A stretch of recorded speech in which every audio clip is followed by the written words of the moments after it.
My name is Chase McPherson, and it's 6 years late, but sure, you can come to my wedding.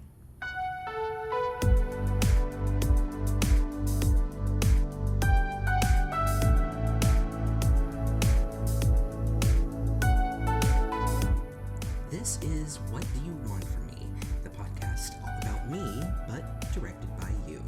You tell me what aspects of my life you want to hear about, and I attempt to entertain you for a short while.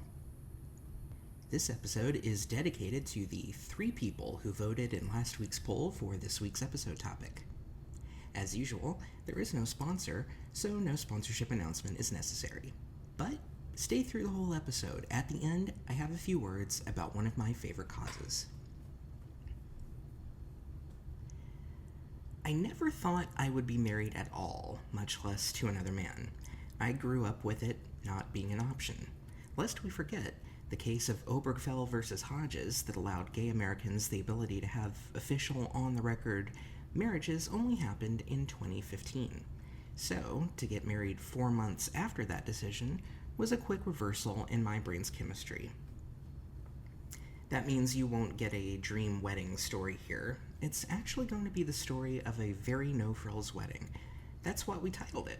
Our no-frills wedding was what we put on the invitations, except there weren't real invitations, but I'm getting ahead of myself. This is episode 3, My Big Fat Gay Wedding. Let me start with how I met Tyler. It was one of those simple twists of fate we hear about. Summer of 2009. I was bored, as was often the case, with my TV being monopolized by my roommate at the time, who spent 9 hours minimum playing Resident Evil on Xbox. I needed something to distract me from the repetitive voiceovers and sounds of monsters being eviscerated, so I turned to my roommate and uttered the fateful words, "Let me talk to one of your Xbox friends. Anyone will do." He picked Tyler. I don't remember exactly what he said, but within a few minutes, I had Tyler's MSN Messenger address. That first conversation lasted 9 hours. I remember very little of it, though, except for the fact that we got into Rocko's Modern Life and The Simpsons, and we took turns listing quotes from those shows. That still happens today, by the way, in daily conversation, and unprompted. I've had a bad history of falling in love at first sight, and when we traded pictures, I have to say it happened again. Think of Seth Green from the Buffy the Vampire Slayer era, and you have a general idea of Tyler. I was smitten. He wasn't quite there yet. I knew that if I didn't want to weird this one out, I had to take my fascination with Tyler slowly. It wasn't that difficult because he lived in Indiana at the time. I was still living in the Dallas area. So our dating for the first few months of our burgeoning relationship was spent on MSN Messenger. We'd watch movies or TV shows together, often via less than legal methods, so we could actually watch in tandem, as we'd call it, or we'd read books to each other when audio chat was an option. I'm going to skip the portion where we move in together because that's a potential story for another time.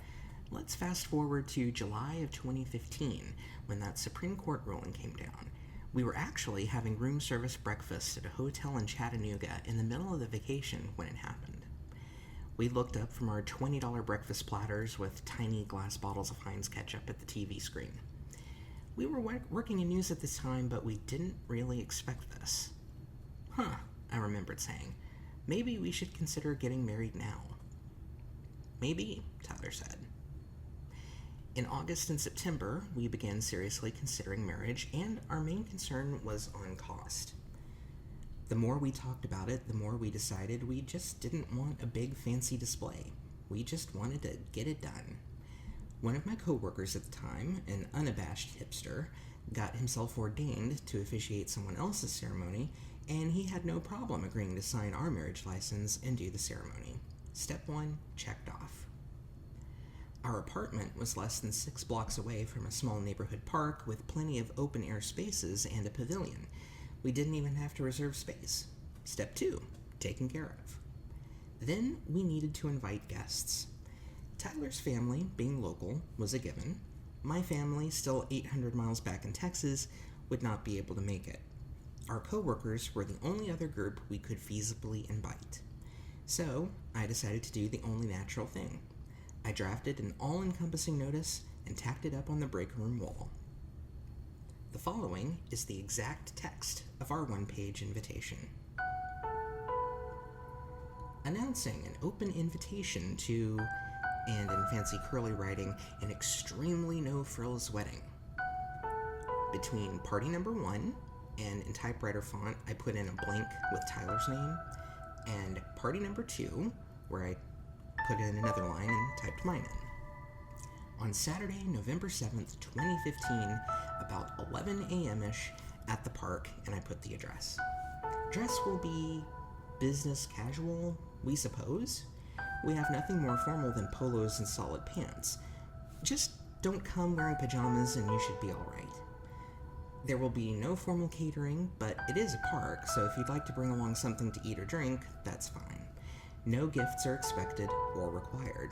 We are not registered anywhere as our apartment is pretty well fitted out. Since we sometimes worked different shifts with different coworkers, we included descriptions of ourselves. Tyler is the quiet guy with the long hair who spends much of his time editing the PM shows, Sundays, Mondays, and Tuesdays, and all of the Saturday shows. He enjoys bands you've likely never heard of and putting Frank's Red Hot on popcorn. Chase helps run the website and digital products, and every once in a while finds time to sleep, assembling Lego kits, and affixing things to walls. He enjoys television programs you've likely never heard of, and avoiding the smell of Frank's Red Hot on popcorn. We've been together for what will have been 6 years on the above-mentioned date, lived together for 4. There's very little to do short of putting it in black and white. As such, there will be no ceremony to speak of, just enough time to exchange a few pleasantries, make it all official, and have that be that. To make it look even more no frills, I added a watermark that looked like a coffee mug ring stain in the bottom corner before printing it and scotch taping it to the wall. Oh yeah, the significance of the date. November 7th, 2009 was our first official in-person meeting and our first physical date. Tyler had flown to Texas to spend a week with me. Fast forward a few years on a trip to San Francisco, and we're getting tattooed. Tyler decided he wanted the N7 insignia from the Mass Effect games on his bicep. I actually got 2 tattoos, a large red X, which was the logo for the Gamer X convention we were there to attend. They agreed to pay for our session if I got the tattoo, and the I logo from the Australian version of Big Brother, one of my favorite reality shows.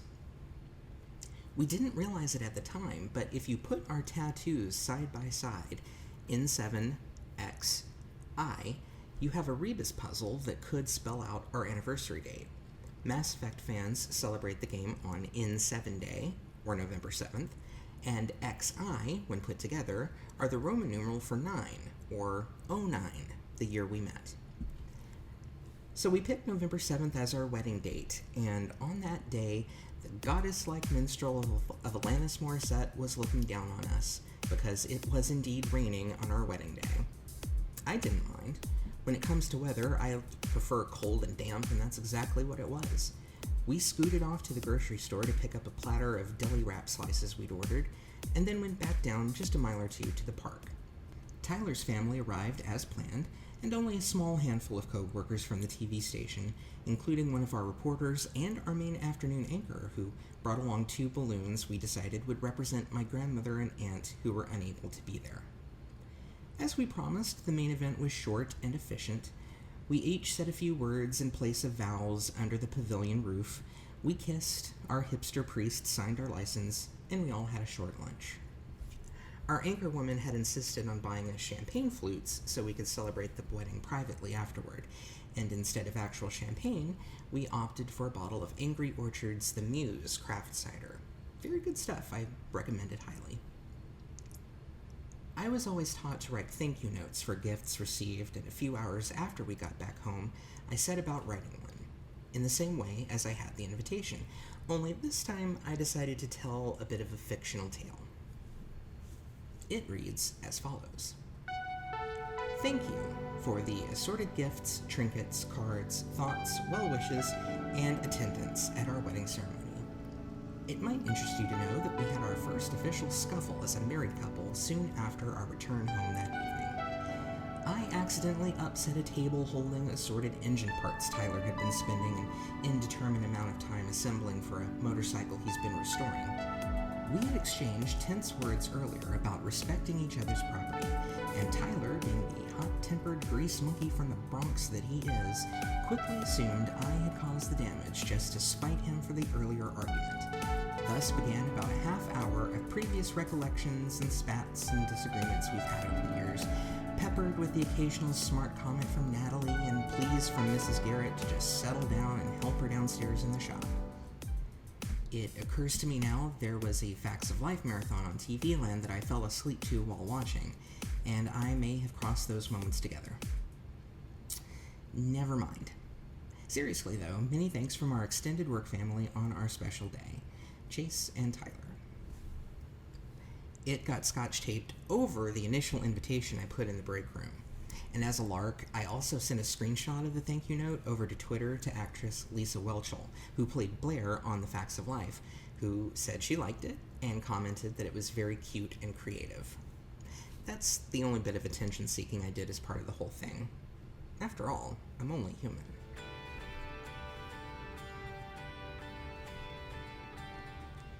Now for a bonus story about the band Simple Plan. They were just getting big as I was finishing up high school. I'd only heard one or two songs of theirs, one in particular being Perfect. It fit in well with all the internal turmoil and stress I was going through, so well in fact that it got tied in with a later piece of college year trauma, and I refused to listen to it for well over a decade. I got back into listening to Simple Plan recently, and a few things really struck me. Firstly, everyone in the band is just as cute today as they were at the beginning, even though there's been some lineup changes.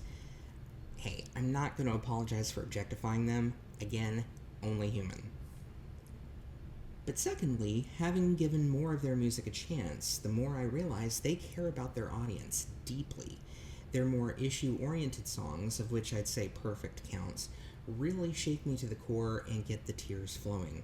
The video for their song Save Me, which if I remember correctly is late 2000s, features cancer survivors and includes a link to the website to their foundation. I'm impressed with the work the foundation tries to do to boost causes that affect multi-generational issues, such as suicide prevention and mental health awareness, anti-human trafficking organizations, and much more. The coronavirus pandemic hit the Simple Plan Foundation hard, and they weren't able to do any distributions this past year. I'd like to help them turn that around in 2021. If you have money to spare, I would suggest going to their website, simpleplanfoundation.org, and make a contribution. The band are genuinely good folks, and I'd like to see them carry on with their mission. That does it for this go-around on the merry-go-round that is my memory bank. Reach out to me on Twitter. The show's account is WhatDoYouWantCast, the letter U, not the word, and my own handle is by Chase McPeed. Each week following a podcast release, I post a poll with options for the next episode, and I'm always listening for what you want me to talk about next. Don't forget to subscribe to this podcast on Podbean or wherever it is you found it. Until next time, folks, I'm Chase McPherson. Rain on your wedding day never was ironic, as we know, but it does give the day an added bit of character. And of course, moisture. Be well.